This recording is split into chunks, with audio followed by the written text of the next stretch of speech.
All right. So Yeah. yeah, we are live. So hi everybody. Well, first things first, because we like let people kind of jump on and everything, and then, um, but let's just say since everybody else we were just chatting or whatever. But how are you doing during all of this time, Mr. Brandon? Yeah. Thanks for asking me to be here, first of all, Mm-hmm. and talking. I love getting to chat with our community and share whatever knowledge I have. But I'm doing well. I am here in Studio City, where I live and work. My office is literally a 5-minute drive away, which is why I live in Studio City, because I do Mm-hmm. not commute. But yeah, When it's did you guys and when did you guys close the actual offices? we the Friday before, what was it, March 15th? Yeah, around there. Mm-hmm. Say around, it was that Friday before the big shutdown and of everything California. So Yeah. whatever that day was, that was our last actual day in the office, and then we were scrambling like everybody else to figure out how we're going to work from home and what that situation was like. So And what it even looks like. So let's just start at the beginning. Like, where did you get into this? How did you get into this? And being a dance agent. sure. So I mean, I'm pretty fortunate that dance in some form or another has really paid my bills my entire adult life. I say that every time that I have any opportunity, and I'm very grateful for that. I was a performer when I was much younger and much lighter. Musical theater really was my passion. That I went to Niagara University in Western New York, which had a really well-respected and well-known musical theater department with great ties to some major people, John Kander and Fred Ebb, who in the musical theater scene, they created Chicago, Cabaret, Flora and the Red Menace, Steel Pier, Wow. a list that goes on and on and on. And they would come and guest direct there. So for me, that was, I always knew then, which is what I know now as the agent side of things, is sometimes obviously it's about the talent, but it's about who you know. So I was Yeah. like, I'm going to go to that school and I'm going to make those relationships and move my butt to New York and get on Broadway. So that's what I did. I went to New York and I did that hustle and auditioned and worked for 8 years in that city. And I worked a bunch of different shows, a couple of different tours. Never made it to Broadway, but got really close and got really bummed. And I worked at Broadway Dance Center throughout that time, just always in the community. And then as I came closer to the end of, well, what I thought would be the end of my dancing days, I started thinking, what's next? What am I going to move home and open a studio? Like, am I going to still, come out of this funk and try to keep doing this for, however many other years? And ultimately I just ended up, luckily, going into the agency that I knew best at that time, which was Clear Talent Group, which is where I formerly worked for so many years. And I knew a lot of people there. I'd done a lot of work with them at Broadway Dance Center, actually, when I worked at the studio. And just had that conversation with them and said, I want to learn what you guys do. Will you teach me? And so I started as an intern, technically, in the New York office 11, 12 years ago now. That led me out to the West Coast, where I've been now for a decade. I celebrated that back in March, actually. There you go. Just before we got down, I got to go have a little dinner party. There you go.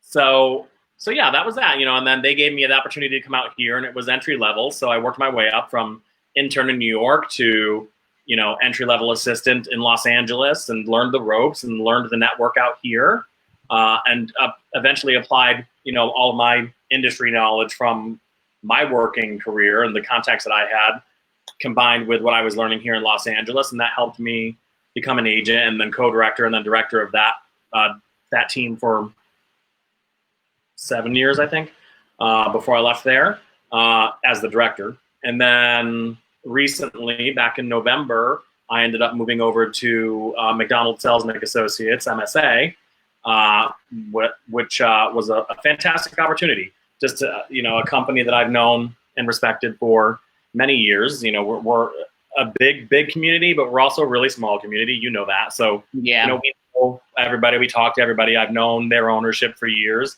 And it just turned out to be a situation that's made the most sense for me. So that's where I'm at now, and still. And they're known as one of the best, the biggest, and I mean, they're MSA. I was never a dancer. I always primarily dealt with actors, but I always knew that MSA was one of those companies that really was at the forefront of a lot of dance stuff, and really at the cutting edge forefront of a lot of dance stuff. You're right. I mean, that's the thing too. Forefront is right, because that dance-wise, it was the very first. Julie McDonald, one of the owners, she was the very first dance and choreography agent ever in entertainment.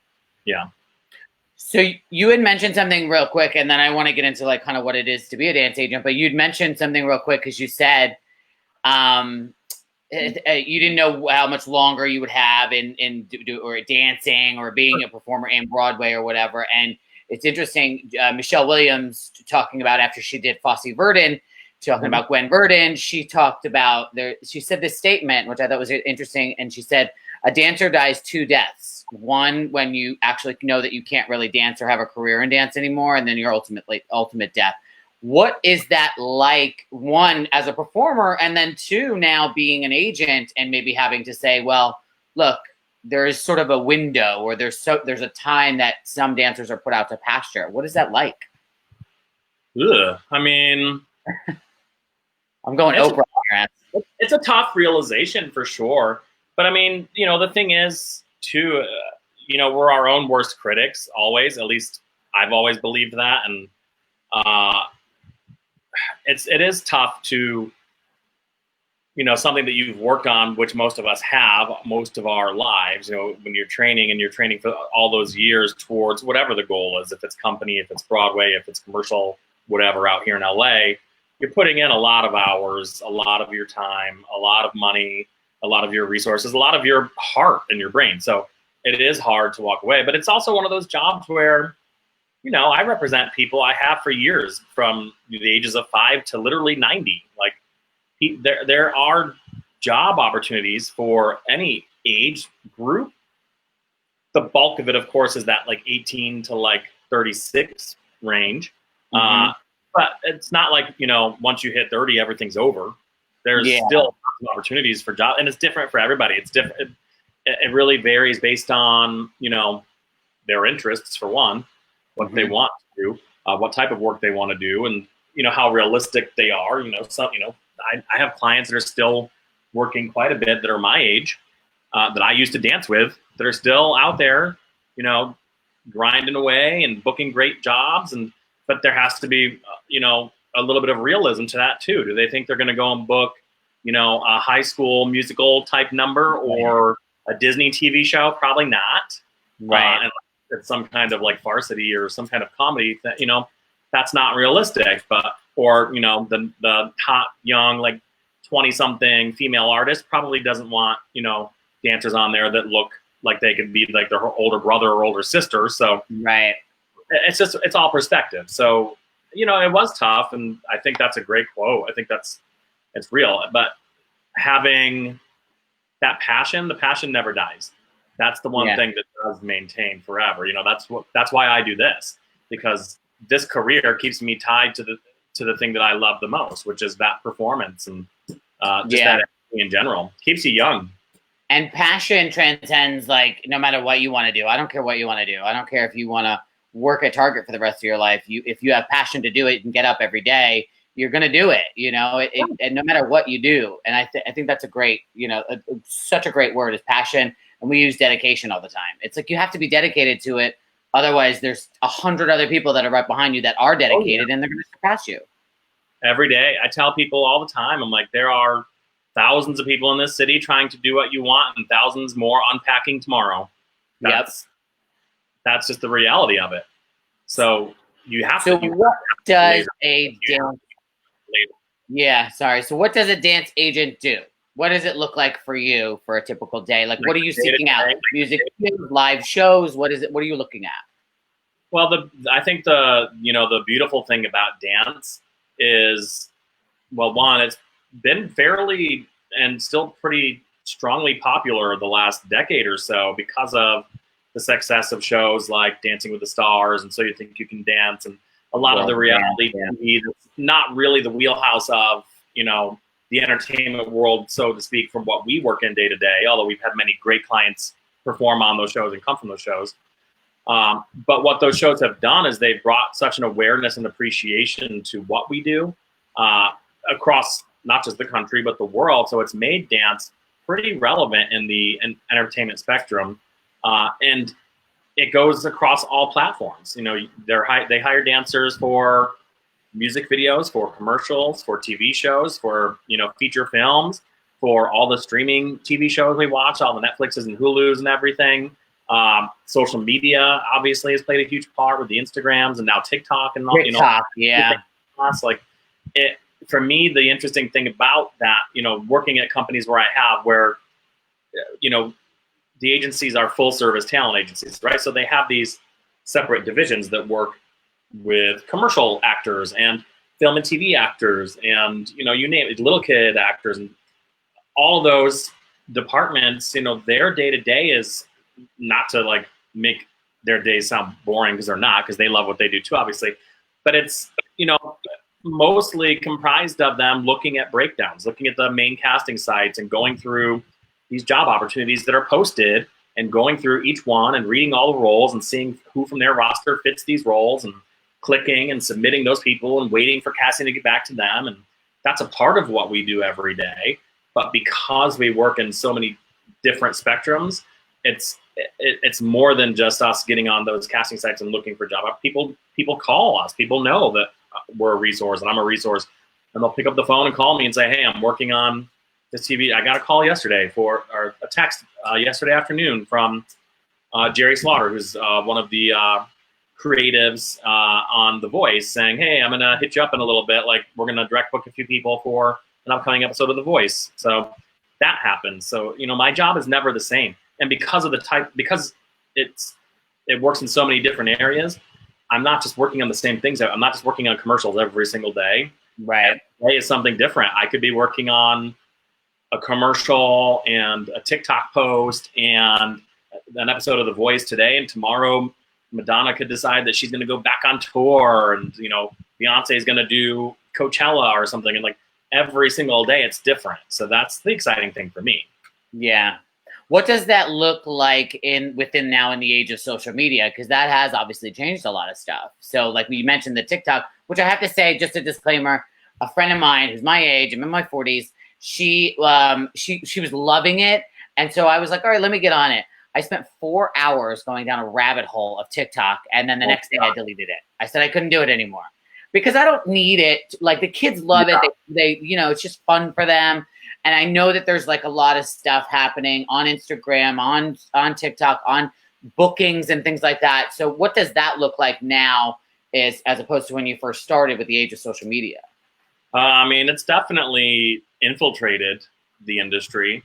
I don't think it's changed it as heavily as a lot of people think it has, but it's certainly made its mark, and it's not going to go away. And so I tell people all the time, you know, you don't have to be an influencer, because some people don't want to be involved with, you know, involving their personal life and their career on their Instagram page or their Twitters or TikTok or whatever, you know, the new thing is.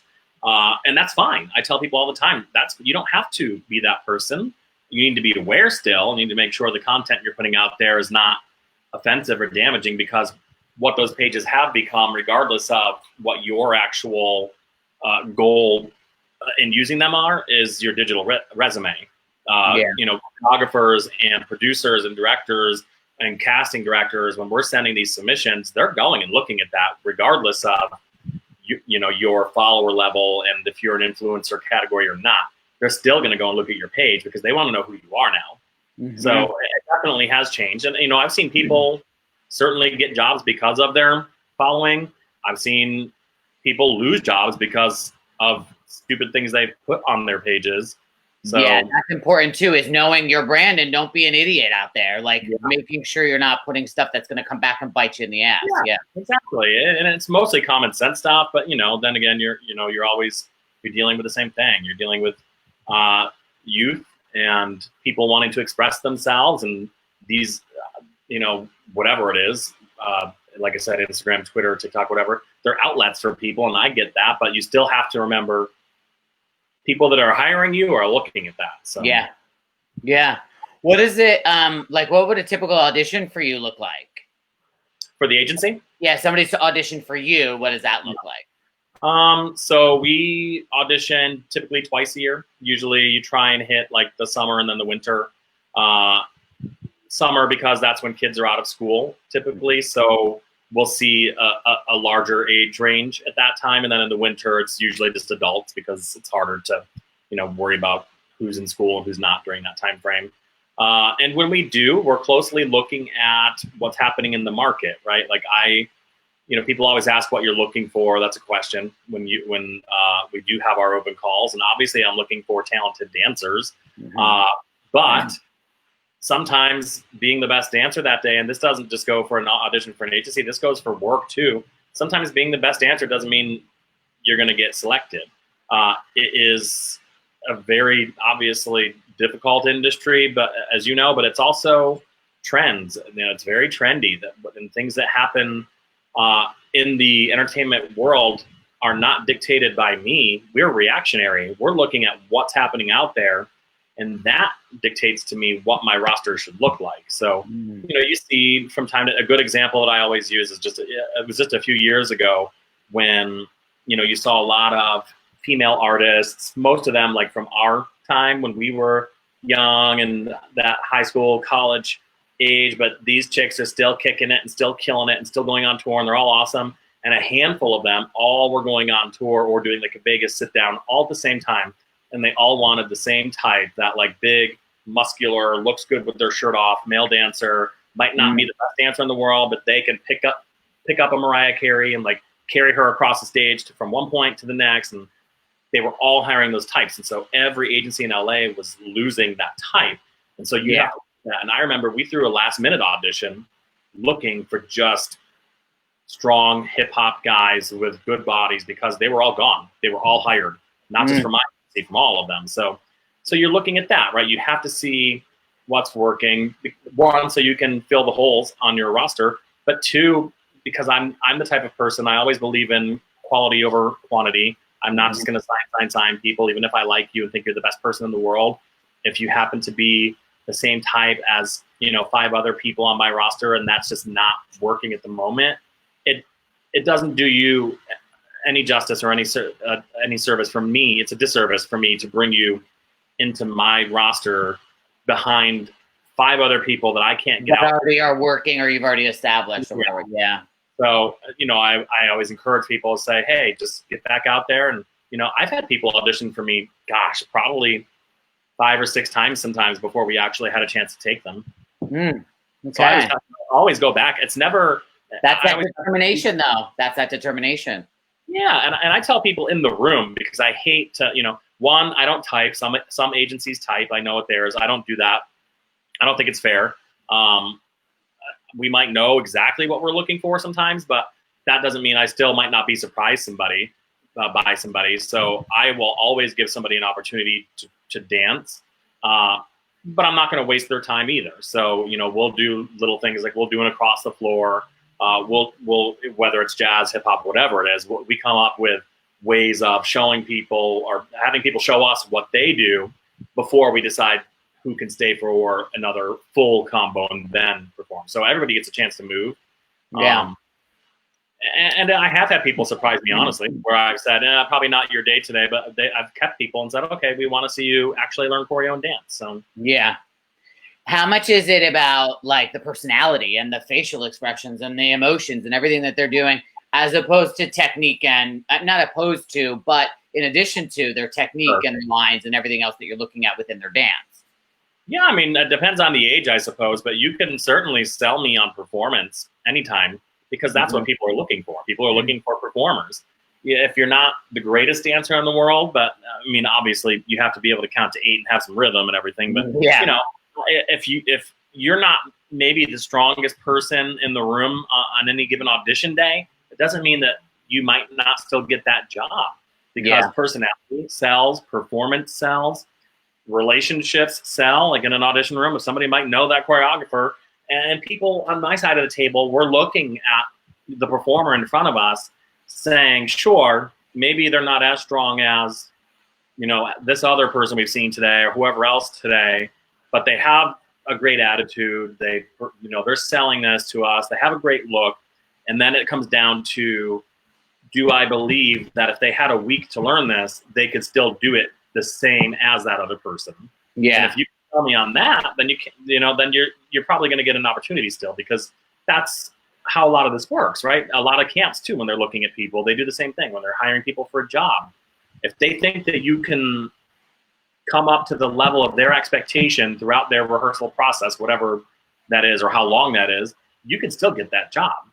Yeah. Even over somebody clearly killing the combo that day, you know, but they might not have the right look, or they might not have the same energy as you. Maybe they, you know, I don't know, maybe they were off on the side marking or something when people told them not to. You know, little things like that, people look at that all day long. Like I know it's said a ton of times, but it's real. I tell people all the time, the second you walk into that room, our eyes are on you, and that's true. I look for people the second you walk in that room, because one, I am looking for that energy. I'm looking for somebody that loves what they're doing, for one, but I'm also looking for the people that might not have that energy, that might be a little more negative. I'm looking for some of that diva or attitude, that not diva in a good way, that it just doesn't work for me, and it won't work for my roster of talent. Yeah. And you can be the best. You're putting it in the life is too short pile. Yeah. But if you're going to bring negativity to my team and to my roster, and you're not worth that, then you know, there's options for people. I tell you all the time, I'd rather work with positive people, happy people, and hardworking people. Yeah. Now, Juliana is a dance agent in New York and Clear, correct? Is that who I spoke to? She is. Yeah, and so she would, I would speak to her, and I don't know if she ever came to a showcase of mine, but she one time said to me, and I sort of like took this as the Bible. She said, girls that are young, that are in tween or teen age, she said, hip hop and street jazz is the best thing that they could showcase to audition, or audition to showcase, or whatever. Is that true, or is there trends, or does that change? I think for the most part, I mean, I guess it depends on what the performer wants to do. You know, obviously, if they want to be a little musical theater Broadway kid, then that doesn't really matter. But Right. I mean, yes, if the general idea is they want to be a commercial dancer, and by commercial I don't mean, you know, they're not doing Zest commercials only. Like, commercial means film, TV, commercial, everything. If that's the goal for the performer, then yeah, that is a good stream of thought. You want to be really strong in like that jazz, funk, and commercial hip hop category, because quite frankly, that's what 75% of the job opportunities are. Yeah. In Los Angeles. You know, you don't have to be, you know, super street hip hop like b-boy, b-girl tricks, although that stuff is cool if you can do it. You know, if you're not going on tour with Rihanna or Missy Elliott in that kind of urban category, then as long as you are strong enough, proficient enough in just hip hop and maybe jazz funk and different styles like that, you will still see tons of opportunities in the commercial market. So now, and I love that, but I mean, does the trend change? I mean, do you see like an influx of, you know, because if they're making music videos, which is all like Vivo now and all that stuff, but if they're making music videos, do you see a lot of artists kind of using, like, it's all hip hop, or it's all, you know, crunking, or it's all this? It's like, is there huge trends in the dance world? I don't Or know. is it just all over? Certainly stylistically, but I mean, the general underlying theme is still going to be that commercial hip hop category for the most part. Yeah. I mean, you definitely, you know, I love it when we do see, because I'm like a little technical boy, like at heart still, and musical theater kid, like I said. So I love it when I see that infiltrate into, you know, a part of our world that we don't normally see, you know, any kind of really creative music videos. But, you know, when you boil it down to it all, the majority of, you know, for instance, the music videos you mentioned being created, especially in this day and age where, you know, the videos are not like what they used to be when we were kids and TRL was TRL, I know. Yeah. The budgets are not there anymore. You know, the viewership is not there. Kids have so many different outlets. They're not tuning in to watch these videos. So the majority that are still being made are usually in that hip hop, dance, pop category. which generally translates to jazz funk hip hop. So Yeah. that's the majority of stuff you're seeing, not just for that, but for the award shows and for obviously artist tours. And so that's kind of why that's really kind of the bulkhead of that work. But that's why I say it's like that commercial hip hop. If you are consistent enough and you train hard enough in that style, you don't have to be the best hip hop dancer in the world. But if you can believably pull off combinations, then your job opportunities are going to be up here as opposed to down here. Yeah. Now, what does it look like? Because you mentioned Missy Elliott, that always makes me think of Allison Stoner, who was a kid and just crushed it on her videos, and then just did, what was it, the American or the Video Music Awards or something like that. She like came out and she did a solo with her, and she's an adult now. Do you remember what I'm talking about? The AMAs or the Video Music Awards? Yeah. And it was a preview like last year. And then what's her face, Maddie Ziegler, who is doing all that. She was doing all that dance with Sia. So what does it look like for a kid, like let's say a tween or teen girl or boy? What is that sort of like? And I know we don't have a crystal ball. You can't say, oh, well, they're going to have 10 auditions a week or whatever. But what does it kind of look like for that category? Are they busy? Are they auditioning? Is there a lot of stuff coming out you see in the breakdowns for them? Well, it is tricky as you get to a certain age, when you're not 18. And it's it's pretty interesting because even those girls you mentioned, like every performer, they all go through this same stage for the most part, varying slight differences, of course, but when you're a kid, and obviously, those kids were very, very, very good dancers as kids, but, a lot of kids that are really young, that like 5 to like 8 or 10-year-old range, they might be really good dancers. Sometimes, they're working and they get signed or whatever because they're just really cute. And if they can follow direction and, that's why they book at that age, then you start getting into those awkward teen years and, bodies are changing, movement is changing, things are changing.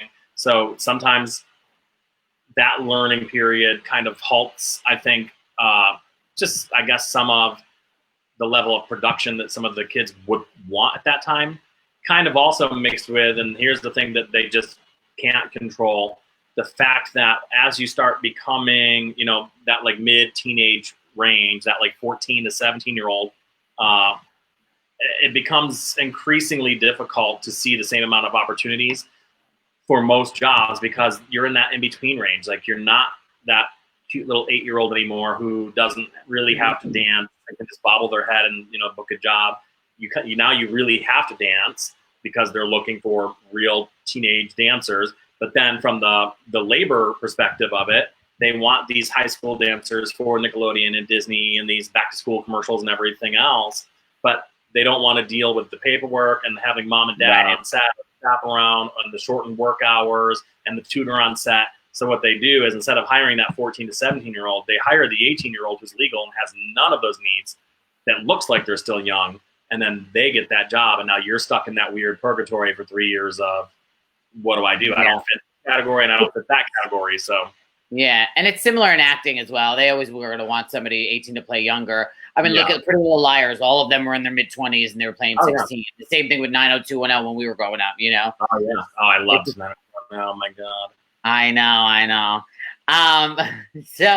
So what does it look like if someone, like, let's say someone's in LA, do you consider stuff in New York? Do you look at all the Broadway stuff? Are you looking at stuff sort of globally? Globally, not so much, but I mean, realistically, anything major that's going to work outside of our country will still originate from one of the coasts here. Yeah. New York-wise, I mean, we have a New York office, so the clients there are getting that information first for sure. But usually, because one, if you can't be bi-coastal and legitimately bi-coastal, meaning you have a firm residence and address and possible identification sometimes depending on the project, they're not going to hire you to do it anyway because it just costs production more. But if you can do those things, then certainly that's a conversation with each client because it is different for each circumstance. And if they can realistically be bi-coastal, then yeah, we're making sure they're getting information for whatever opportunity that is out there for their skill set, no matter where it is. Yeah. But and we talk to our New York office all the time too. We're very good at communicating and sharing our client knowledge with each other, so we know who those people are, and making sure that we know when whatever New York client is going to be in LA and vice versa, when the LA client's going to be in New York, and making sure we get the information to people. And, you know, it's better for the company at the end of the day. The better the client do, the better the company does. The communication and the synergy between the offices. Yeah, that makes sense. Well, I was going to say something to you, and I can't remember. Oh, the Broadway. Now I just lost my train of thought. What do you think like a typical training looks like? Like how many hours? Some of these kids take 20, 25 hours a week. Some of them take 5. Some of them take, I mean, it's like, I guess it's all dependent on what they can handle. But typically, what do you hear your clients saying? Well, I was in the studio for 20 hours this week or whatever. Like, what's a typical week? I mean, I guess it's different for everyone. That's the real answer, because some kids learn faster than others, or, you know, it's just different on so many different levels. But I think realistically, the commitment still has to be there, regardless of how much training time you or your body physically need. You know, those that are fully committed to the idea of pursuing this as a professional career, maybe things come naturally to you inside the studio, and that's great. Maybe you have a really great facility, and, you know, you've been super flexible, and, you know, you're just this dance prodigy, but you still have to have the, you know, that spirit every day of, I'm going to wake up, and maybe if I'm not going to the studio today, I'm going to train, I'm going to learn, you know, more dance history, more dance knowledge. You know, knowledge is key in this industry, and research is key in this industry. And there's so many great tools at the disposal of this young generation that didn't exist when I was there. But, you know, when we got auditions back when I was doing this, there was no Google. Literally, there was no Google for me to go to and learn who the choreographer was, or, you know, maybe what style they might be teaching, or, you know, a little bit about the background of the show. I had to really do some work to figure out how I could put my best foot forward, no pun intended, at that audition. So, you know, now I encourage everyone, like, know the dance world, know the community, and teach yourself these things before you get anywhere. Teach your, you know, a lot of the conventions and competitions out there nowadays, they're stock full of working choreographers now, people that are hiring for jobs. So if you don't know who those people are, that's a good place to start. But then even on some of the favorite shows that they watch, you know, the Dancing with the Stars and so many things, where they're still hiring these creatives to come in and be more recognized in those platforms than they are for some of the actual work that they've done in their careers. Find out who those people are, and, you know, what their resume is and what their style is, so that you know where you fit in that world, and, you know, so that you know a little bit about them and maybe what they might throw at you if you ever find yourself in an audition room in front of them. Yeah. Do you put your clients up for those shows, or do you suggest that they do those shows? World of Dance, So You Think You Could Dance, I mean, all that kind of stuff, to get it's more of a platform? Or do you just put the people in that they want, like, as like a higher dancers? But do you suggest new dancers do those shows? I mean, that's the reality format is not something that we work on professionally. Like, it's not something commissionable or something, you know, we can help certainly with advice and guidance as much as possible when clients come to us in that decision-making process. For me, I don't have any feeling on either way. If the client wants to do it, it's more just about the communication that we have with them, and them also having the realization that, yes, we want you to do very well, and I hope you go on that show and you win it. But it's also reality, and you have to understand the fact that you might not, and you don't have any control over anything, and so they might, you know, it might not be the desired result in some cases. And also, it's a time commitment, right? If you do very well, that's great, and we want people to go on there, and the exposure is really good depending on how the client wants to use it afterwards. But you know, the flip side of that coin is also, you're then also out of the market for a bit of time, and so there are things that you might be missing out on, you know, job-wise. Big tours and big movies and things like that certainly have auditioned and cast while people were on those shows, and they want to go to those, and it's tough. But, you know, you have to remind them, like, look, I can't get you out of your binding agreement with Fox or Right. ABC or NBC, and like that's what you signed. So you have to uphold that commitment, and there will What be is, another tour, whoever. So yeah. So speaking of tours, what does a tour commitment look like? Typical months, a year. What does it look like? they're all different, but I mean, yeah, you're at least 6 months in most cases. Mm-hmm. 6 months, a year, 2 years. Is that sometimes. actually traveling, or is that like rehearsing in the city in let's say in LA for a No, month? that's usually traveling, yeah. Plus a few months of rehearsal for depending on the show or the artist. But Yeah. yeah, there's always at least that 1 or 2 months of prep, and then 6 months to a year is typically normal. Sometimes though, the last Bieber tour was a 2-year tour, so Was what? the last Bieber tour was a 2-year tour.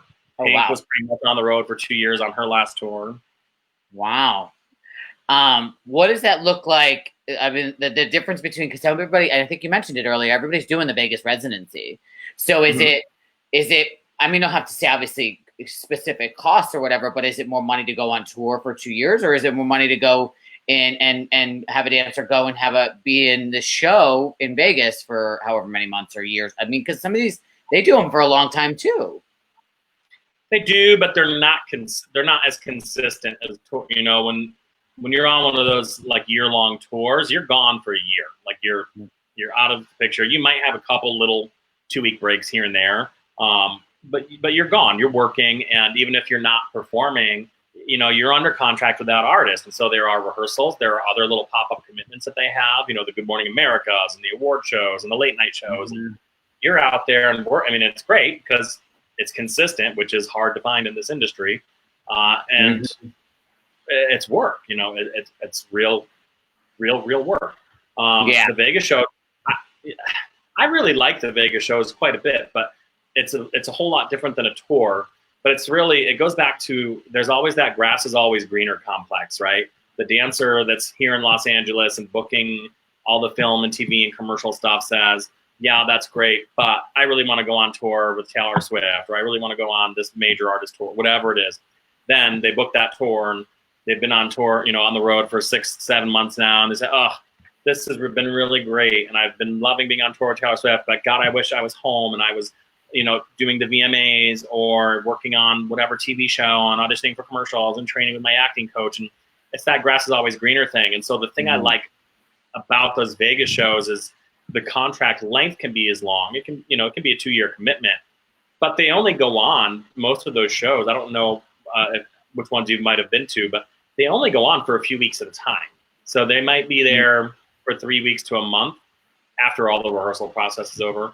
And then they're off for 2 months, which then allows, I think, for those people that are in that in-between phase of, oh, I want to do this, but then I also want to do that, you can get that little best of both worlds feel. And so you can go and do the residency for the month, and then you're off for a couple months, and you're, running back around LA and, thrown back into the mix. But it's also a rude awakening sometimes for people too. The consistency is nice. I think people forget you're on the road getting that paycheck every single week, what it's like to actually be in Los Angeles and auditioning 10 times before you get one yes. So there's that too.